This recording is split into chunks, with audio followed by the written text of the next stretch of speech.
Oh, hello everybody, hello. Give me 1 second, I'm just getting my water. Okay, here we go. Oh. All right, here we are, here we are. Let me bend you up just a little bit, just a tad. Okay. Welcome to Tea Time Tuesday. Hi, my name is Emma. And you probably see me, I'm in an angle only because I noticed that, I do like to delve into a little bit of photography. And I remember angles, they play a big part when you're, taking pictures or filming. And I realized that if and when you film at an angle, you can get or take a picture of whatever you're doing, you have more room. Like, so instead of it going straight like this, you're going this way, and you have more room that you can show. So that's why I'm sitting at an angle. Okay, so my name is Emma. Welcome. I do this every Tea Time Tuesday. I just like to share my thoughts, and I do a book update and like to talk about how to release less stress in your life, and I'll be talking about a lot of other things, but the most part is I just want to be on here and just have a cup of coffee, and hopefully you'll join me. Okay, so we are having the orange and spice herbal tea. That's what we're having right now, and let's open this baby up. This is good. I did get another one with pumpkin spice. I think it was on sale. When was it? During the holidays. Oh, it tasted awful, like awful. This one it even tastes good. What is this? Bigelow? I think it was Bigelow. Yeah, Bigelow tea. It's very good, very good. So you put some water in here. This tea starts steeping. Okay, so just let it sit there for a minute. Okay, so anyway, I do, what do you call it? I do like reading, I do. But sometimes when it comes to my reading, it kind of like takes me along to finish a book because I just have so many other things that I'm trying to get done. But I do like to just once in a while in the evening or whenever, just relax and read a book. And I used to do that a lot when I was in my younger days. I used to read Harlequin romance, all those romance novels. I'm pretty sure I've spoken about that before. But I even got into reading instructional books, better health books, motivational books, the Bible, all those kinds of books. But lately, what I have been doing is I've been seeing at Dollar Tree, which got me started on this. I think it was last year. They were showing books, like really good books at Dollar Tree, and I was like, wow. And I would look at the jacket, and I'm like, that looks interesting. That book, I want to read that book. And for $1.25, you can't go wrong. Usually books these days are expensive. So I said, I'm going to start picking out and see what they have. So I started making a collection.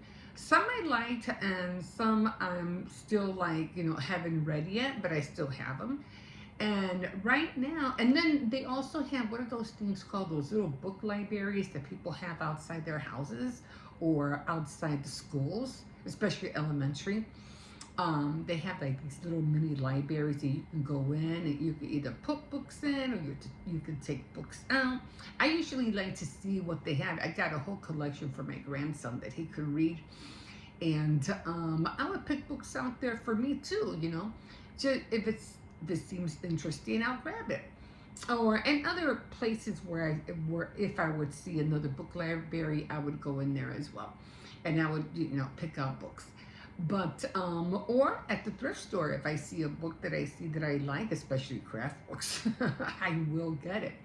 It all depends how much stuff I get from the thrift store or how heavy the book is, because I have to carry that stuff back. But in any case, I did get this one, and I'm finally almost, no, I'm not finished yet, but I am finally almost done. So this is how much more. I read all of this, and this is how much more. I only have two more chapters to go. So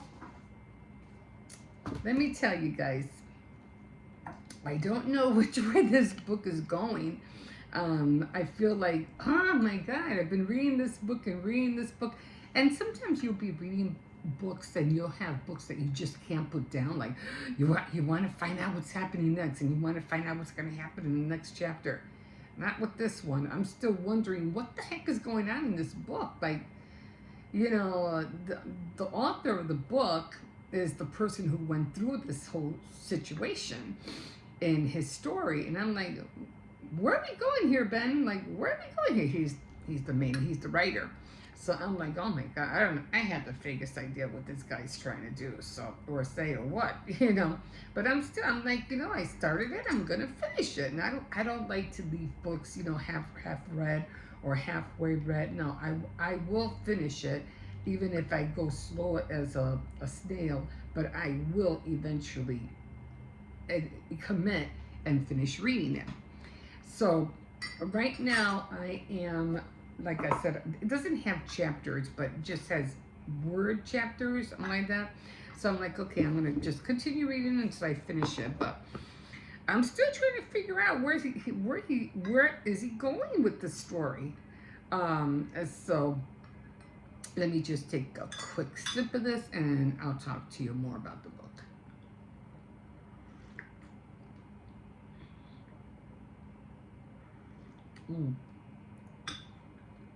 Okay, so I'm just gonna move this up just a little bit so it won't be in my way so much. Okay, so in this book, it's called My Korean Deli, and I still have another one that I have to read on my Kindle, but I haven't been able to get to it.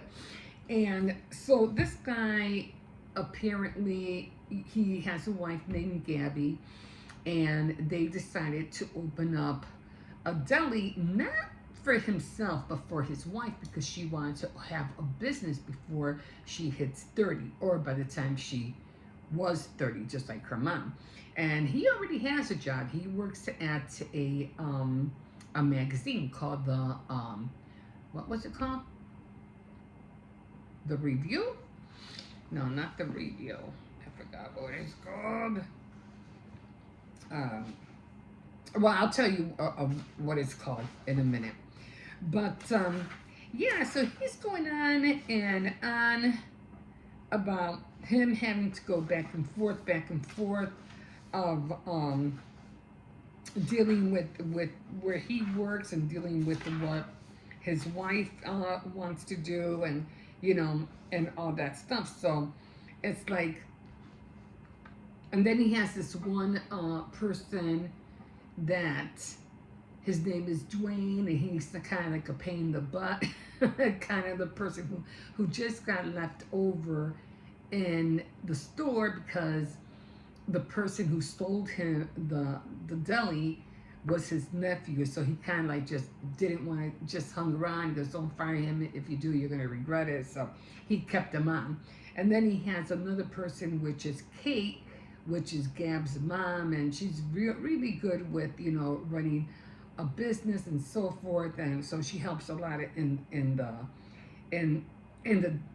the store as well. But they go through their ups and downs of how to run a deli and how to deal with the customers. Right now they were dealing with selling cigarettes to minors, and they could have gotten in real big trouble. And there's this officer who kind of like does the beat on the New York street where their deli is, and he's I'm trying to tell you, don't sell him cigarettes because he's a minor.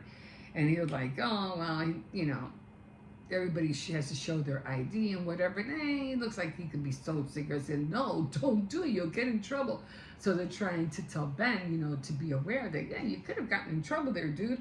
So it's, like I said, it's all about his way of doing, or wanting to run the deli his way, but because of all these other people who are involved, it's kind of hard for him to steer the wheel his way. So he's going through all these bad, like who's making the decisions?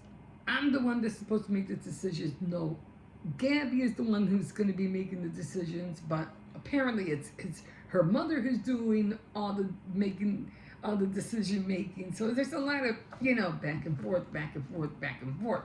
And then Dwayne, he acts like he runs the place. It's like, oh my god.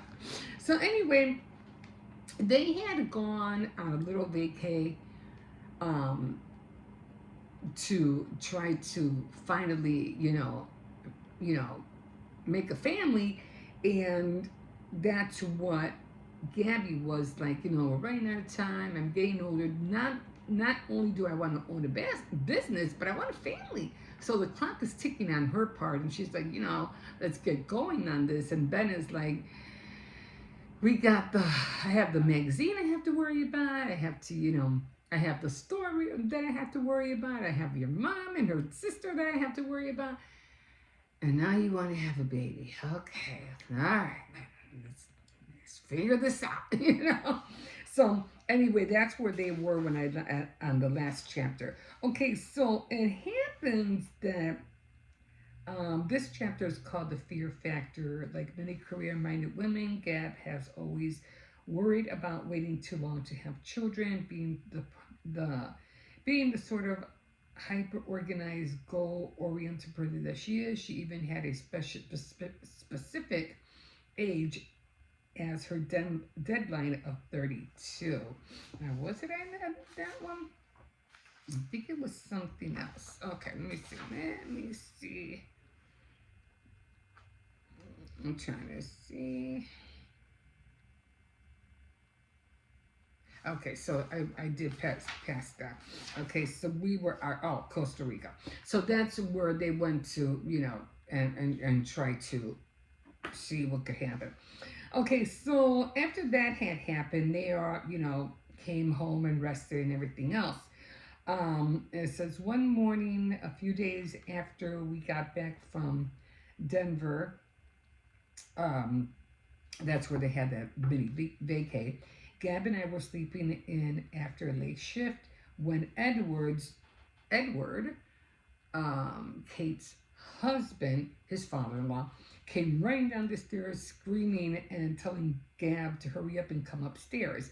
And Gab, she just like bolted out of bed and, went upstairs, thinking left Ben behind, leaving him like, what's going on? What's going on?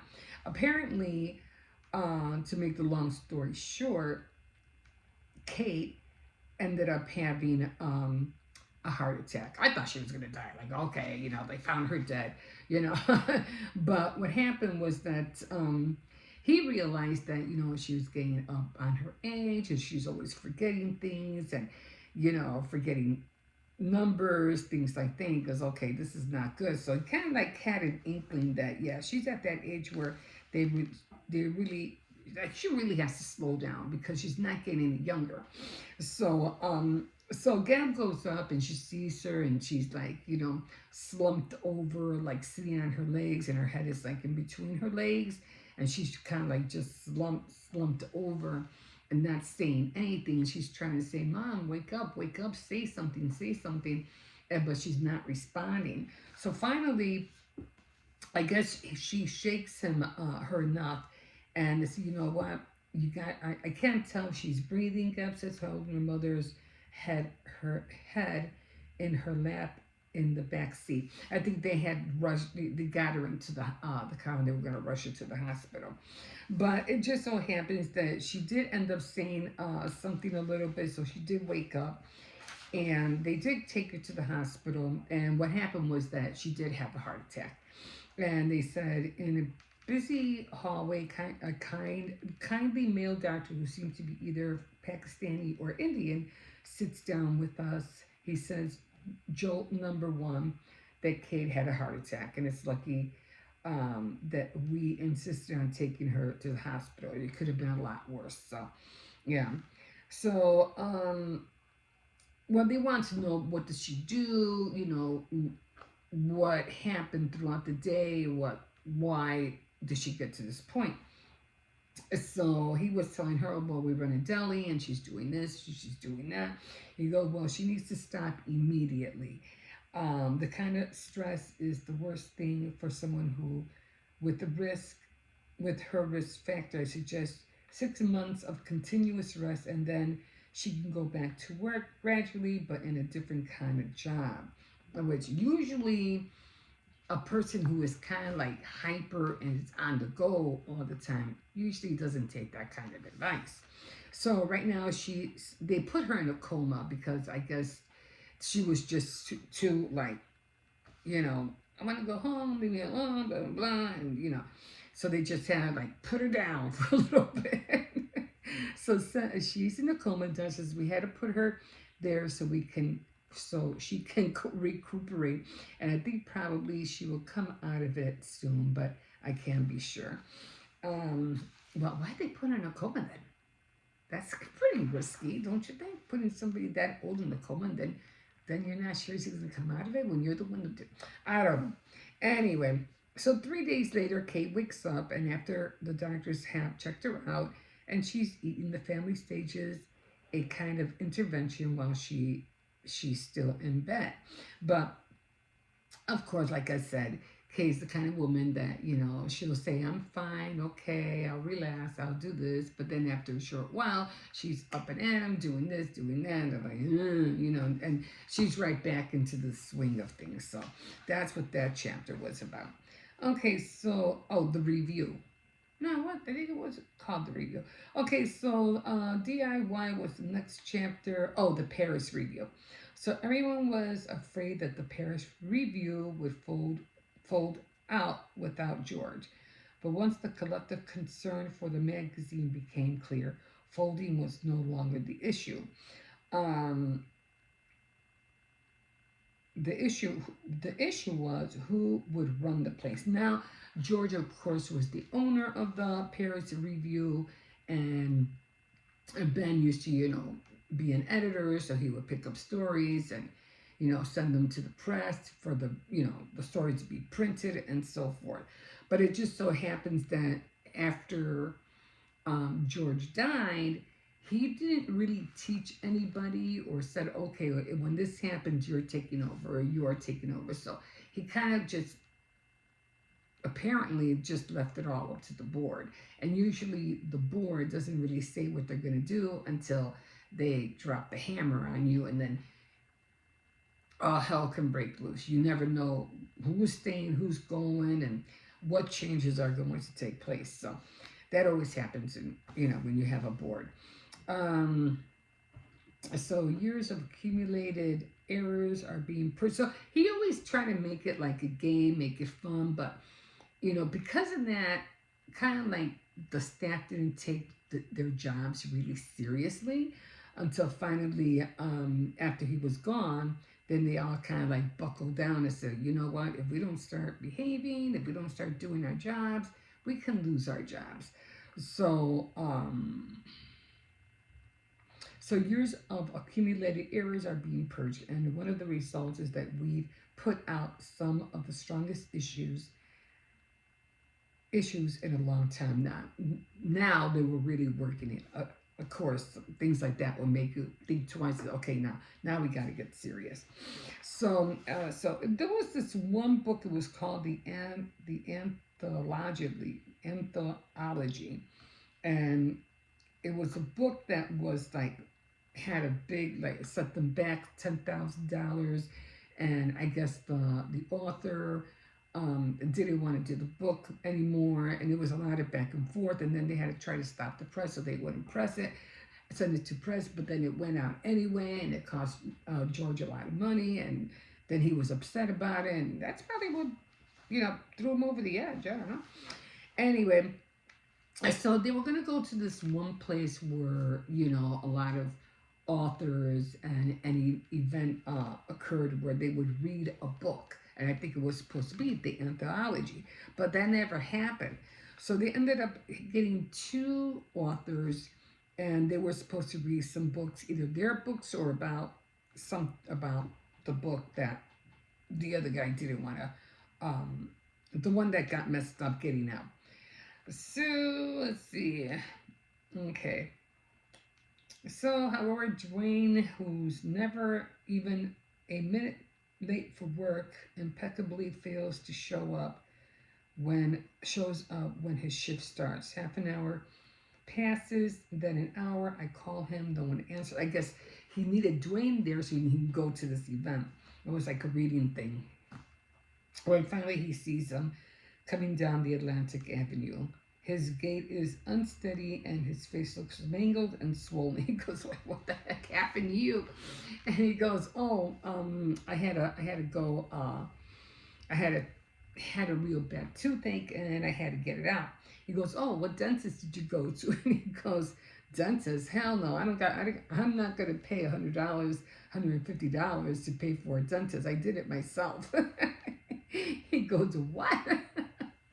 What? He goes, yeah, pliers. Then I passed out. That's how come I'm late. I'm like, oh my God. Have you ever do that? Did you ever do that? Like, seriously? You ever do that? I mean, times were rough, when I was growing up. Not that my mom always took us to the dentist, things like that. But I always had a problem with my teeth.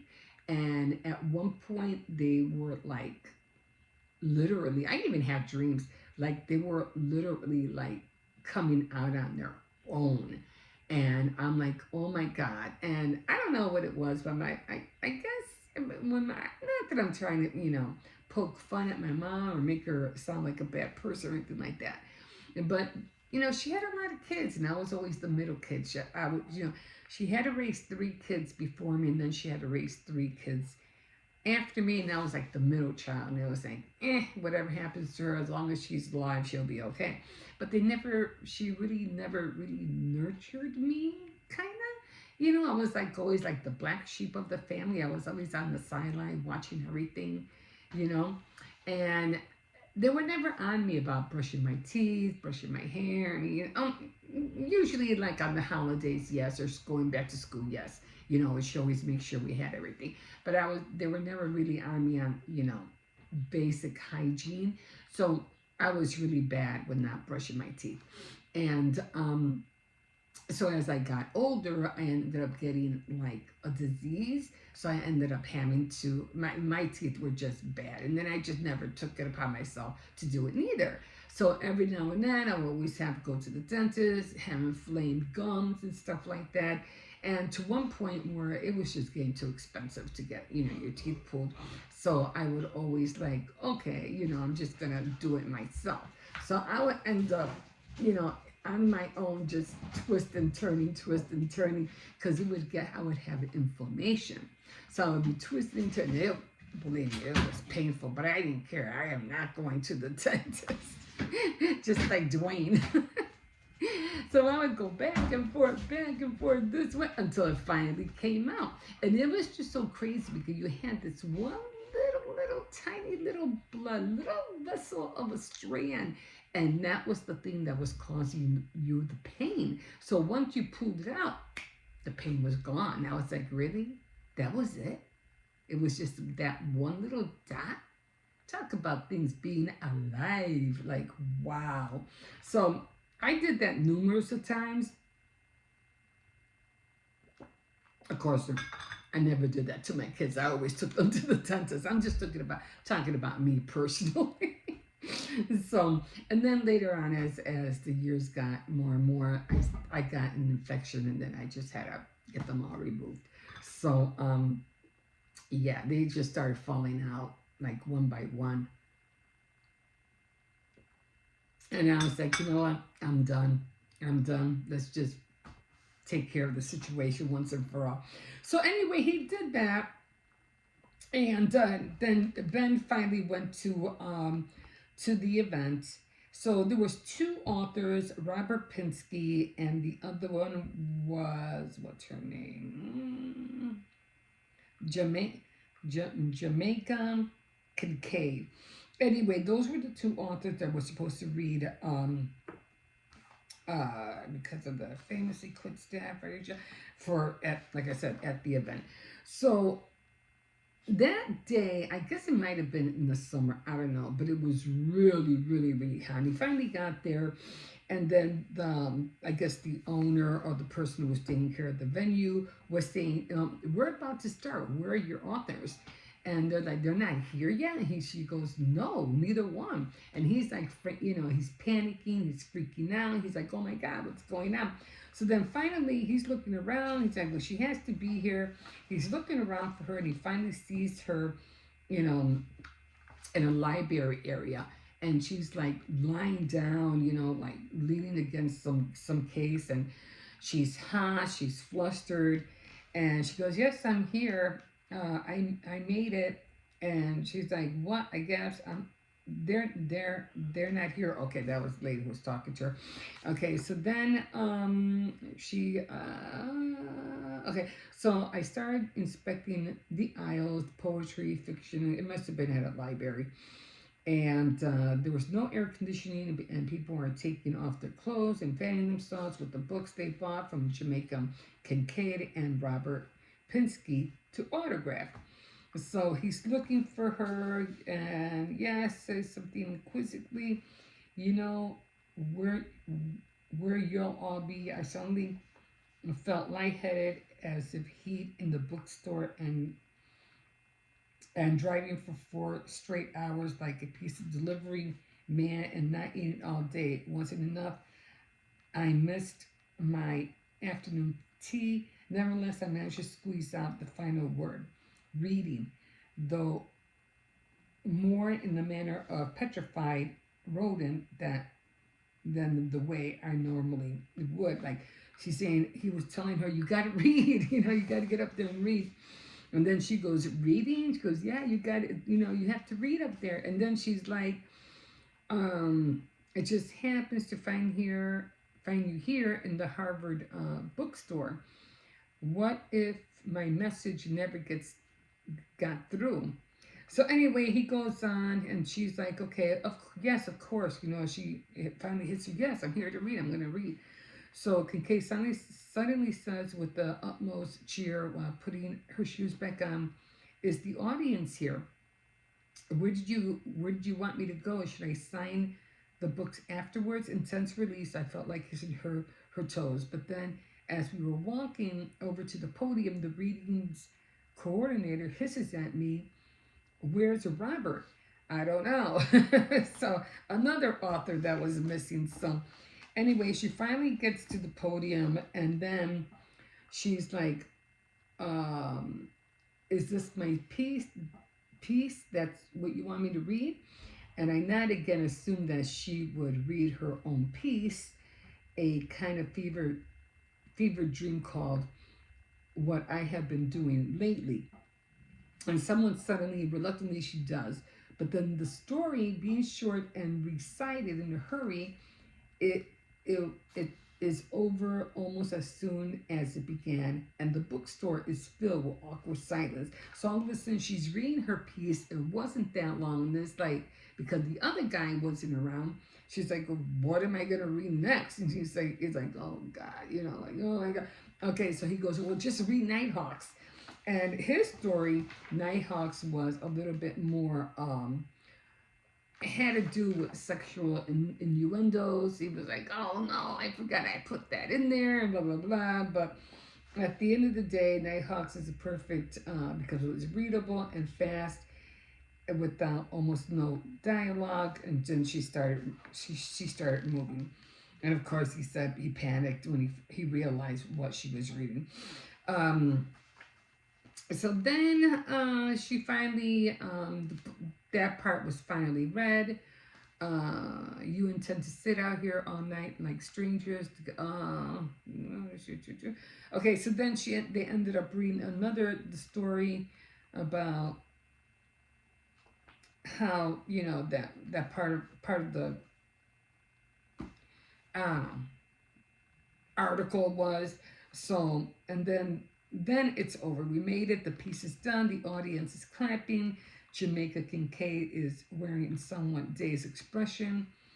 Now that, she says, is writing. which means I can breathe again. And then as I peeked around the corner, I see the handsome man in poetry, Robert Pinsky, striding into the bookstore just in time. So, I don't know. I guess it was his turn to read his piece. So, I'm like, I have two more chapters to go, and then the author's notes, which I can't wait to read. So I'm gonna have two more chapters. Oh shoot, I just lost it. Two more chapters. I'm like, what was the gist of this book? I mean, what's gonna happen? Is he gonna run the Paris Review? Is he gonna step down and let Gabby and Kate run the deli? Is Dwayne ever gonna get fired? Or is he gonna run the deli? What's going on? I don't know. So that's why I'm like, okay, two more chapters and I'm done. And then I'm just gonna check it off and say, at least I read it. I was hoping it did share, a little bit things that I would have never thought of running a deli would happen. But they did share a little bit, but I can't wait to find out, Then are they going to find out that Gabby is pregnant, all in one chapter? Probably. That's what I'm thinking. That's probably what what the final note is probably about. So I'm like, oh my God. So it's not a book, like I said, that I didn't want to put down. I'm just wondering where has been going with this story, But two more chapters. Hopefully, I will finally be done by next week. Good riddance. Anyway, the next thing I wanted to talk to you about, and because I do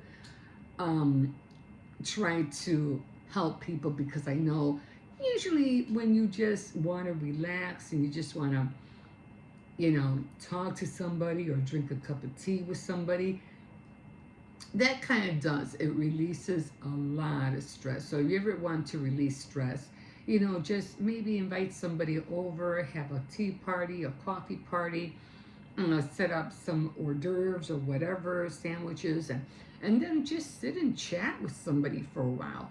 Because sometimes you would be surprised. I mean, back in the day, like, in the 1800s or whatever, early 1900s, that's what people would do. They would invite their friends over, either chit-chat in a garden with tea, and they would just, talk about what's going on in their families, getting some things off their shoulders, and, just talking, the breeze away. And then they go home, they feel better, and that would release a lot of stress because you're talking things out, sharing it with people. Hopefully they'll have a good word for you or a good suggestion, they'll help you out, or, be a listening ear. But we don't do that anymore. But like in this day and age, nobody wants to hear your woes. Nobody wants to hear what you're going through. Nobody, don't want to go there. Don't want to hear that. I can't help you. You know what I mean? But back in the day, they weren't like that. But so again, if you just want to relax, drink a cup of tea, read a book, that's a great way to release stress. Just take the time of day for yourself and do that. You'll be surprised how much it helps. Another thing that I was thinking about, and I was talking about this this morning when I was doing my my 5 a.m. Daily living in the morning, and I've been waking up at 5 o'clock a.m. every day for the last month, and I have to admit, like, I have more time in my day. And even when I woke up today, and I had to wake up at, well, I didn't have to wake up. I had to make sure that the kids were going to school. I have two kids that didn't go to school because they have, progress report, pickup, parent, no, teacher conference, whatever day it is. It was yesterday, but today I have to go pick up a progress report. But so I didn't have to take Hippo to school. I didn't have to take the dog out because he's not even up yet. But between 5 and 7, when I did my, my morning routine, I ended up having 7, 8, 9, 2 hours. 2 hours that I had to kill before I started work, which is at 9 o'clock. And I said, what am I going to do for 2 hours? I don't have to do anything. Like literally. I did my vlogs, I did my devotionals, got, ready. And I was like, now what do I do? 2 hours. And I was like, that's awesome. That is awesome. So I finally, 9 o'clock rolled around. I started getting ready because I know I have sewing to do on my craft board. So I was like, well, let me get ready because I know I have to sew this. And then I have to get ready and look up for some stuff for my cozy bowl warmers. So I have to get ready for that. That's my next thing that I have to do aside from doing this. It's all part of my work day. So even yesterday, when I got up at 5, I was able to take the dog out. I went to CVS. I did couponing, got ready and everything like that before the kids woke up. And, that's like, and I didn't think I was going to go to the store because I was like, oh, I don't know, the kids are asleep and I'm scared they're going to wake up. I mean, go, just go. They're sleeping. Don't worry about it. They ain't going to be up for a while. So I took advantage of it. I went and I got it done. Bam, knocked it out. So that's why I like waking up early in the morning because I can get a lot more done. So I've been seeing that. So for me, like, that's great. Okay, so then the other thing I was taught was, and of course it released stress because now you don't have to worry about, oh, you didn't go, you didn't get this done, you didn't spend the extra bucks that you were supposed to spend because now they're expired, and then you're like, oh, so happy I did that. But the other thing that I was talking about was backups this morning. And I go, that's what I'm going to be talking about on T10 Tuesday for stress release. Always have backups because you never know when things are going to pop up. You never know when things are going to happen. So I remember this one story, I think I mentioned it before, when this one guy was talking about how to make your life easier. Instead of making cupcakes, just go buy them, especially if you have a short, limited window of time. Are you going to take the time to make them, get all the ingredients, and run down here and there, instead of just buying the thing and just taking them, to wherever they need to go? Your best bet is just getting them. So that was one way to release stress. Sometimes we just don't have the time to go through all those things. But the backups are always good. Like, you should always have a backup shoes. You should always have backup meals, especially meals, or write a list, meal planning, what you wear, what you're going to wear for the week,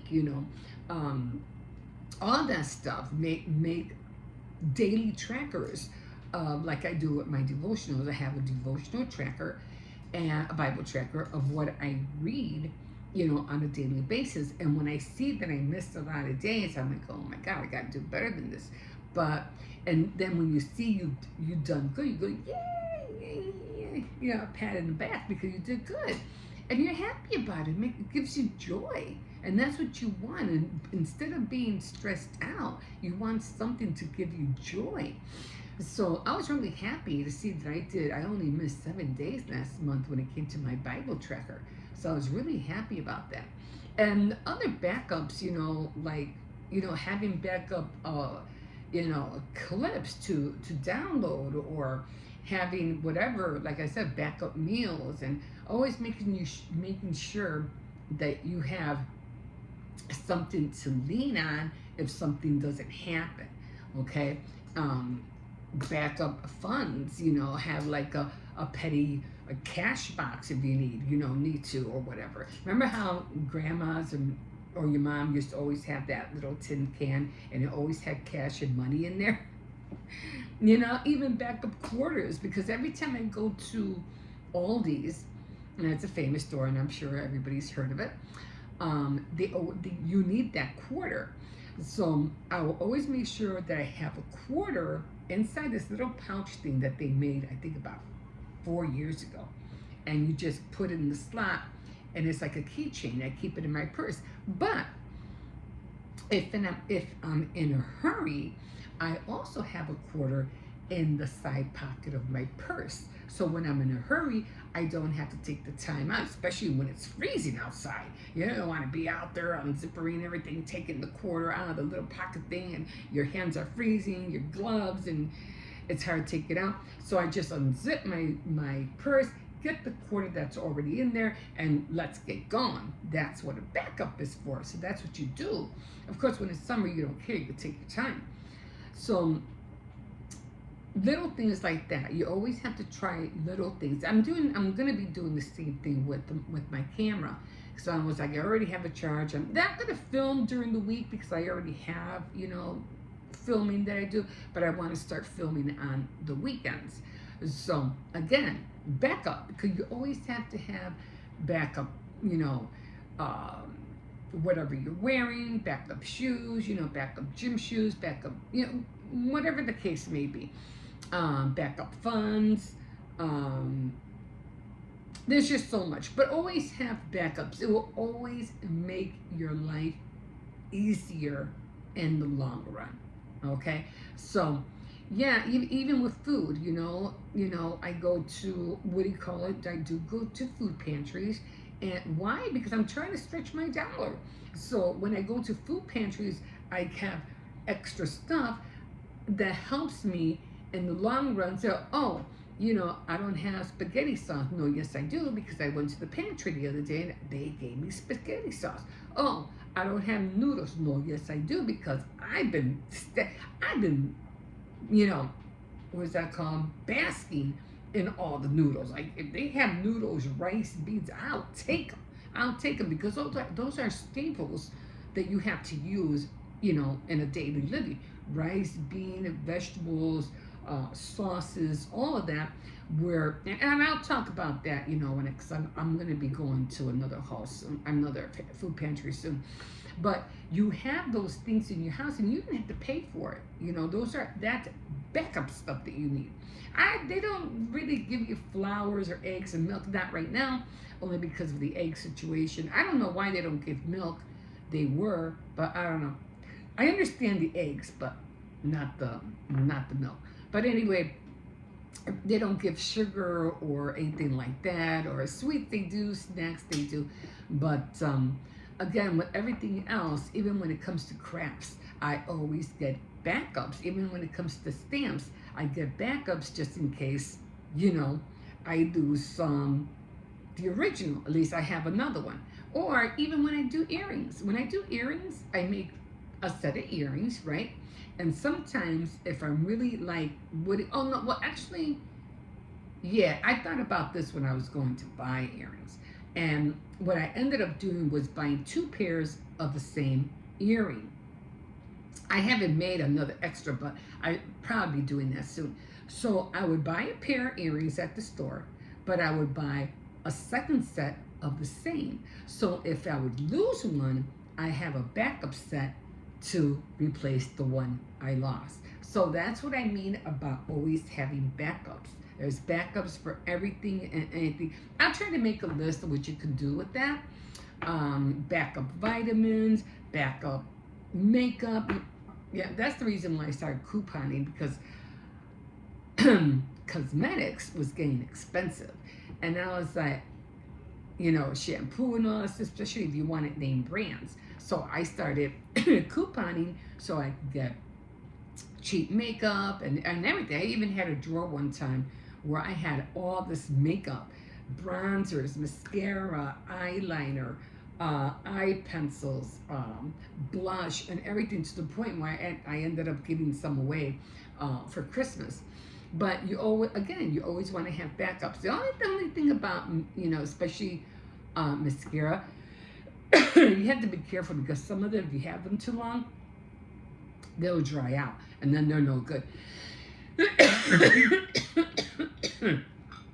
And definitely always have backup for medication, especially when you're going through the whole season. Always have that cough medicine. That's why when I went couponing yesterday, I knew I had a shampoo. I didn't need shampoo, but I needed medication. I needed some like Tylenol or something. So that's why I ended up buying the medicine, and you know, because I needed it because my shoulder had been in pain like for the last three days. It's finally getting better. I don't feel it as much, but it's better than it was. Okay, guys, I know I'm yapping and saying all this stuff, but there's just so many ways that you know you can take care of yourself without making life stress you out, because life can and will stress you out if you don't take measures beforehand, before things do get out of hand, and then you're like, now what am I going to do? The same thing with a vehicle. If you don't take care of your car, you know, and you don't change that oil, if you don't change, you know, whatever's going on with your engine, you're going to pay for it, and it's going to leave you stranded down the road. So you got to take care of your car. Back up. Okay, guys. Okay, I'm going to leave you here. Thank you so much for joining me for a cup of tea. And don't forget to like, subscribe, and you can comment if you wish. And we will catch you next time on Tea Time Tuesday. Bye.